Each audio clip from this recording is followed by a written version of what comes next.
This video is about soliciting feedback from employees. So it's about asking our employees how they're feeling with regard to the organization's policies and practices, culture, leadership, management, and so on.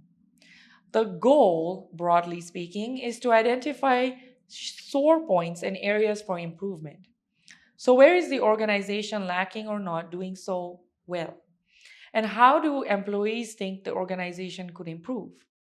So, listening feedback is about asking questions. Consider, for instance, asking an employee about how satisfied they are with their work or with their supervisor, or asking about the effectiveness of certain procedures or methods of communication.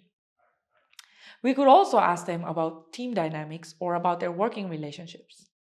There are a couple of different ways to ask these questions, too. We can organize focus groups, schedule one on one meetings, conduct anonymous surveys, or create suggestion boxes that allow employees to submit ideas or concerns at any time. A lot of organizations are now conducting stay interviews too. A stay interview is a structured conversation between an employee which is not planning on leaving their job and their direct supervisor who wants to know why they're not leaving their job. So, what's motivating them to stay? And what can an organization do to make them want to stay even more? During a stay interview, supervisors might ask questions like, what do you like most about your job?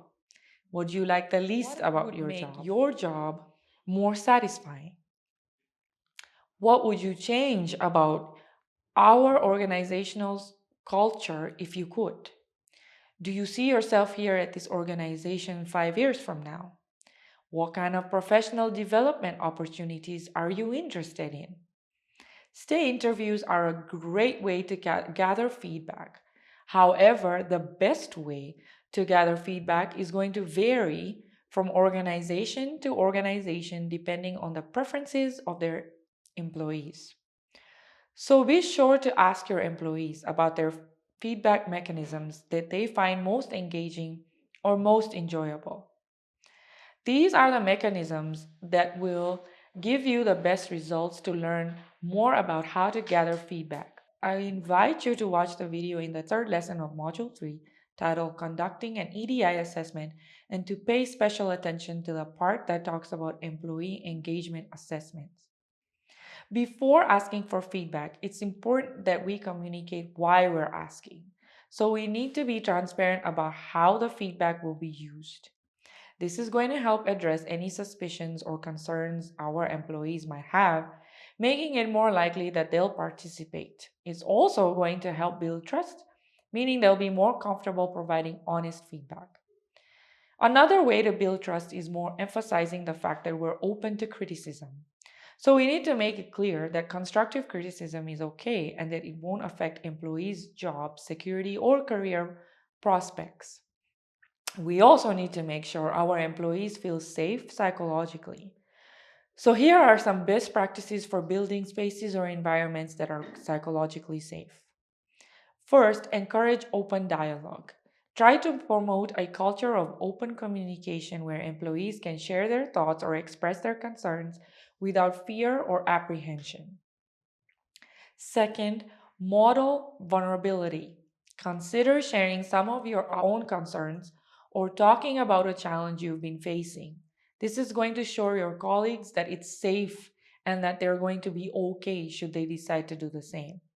And third, acknowledge employees who provide feedback expressing thanks and appreciation.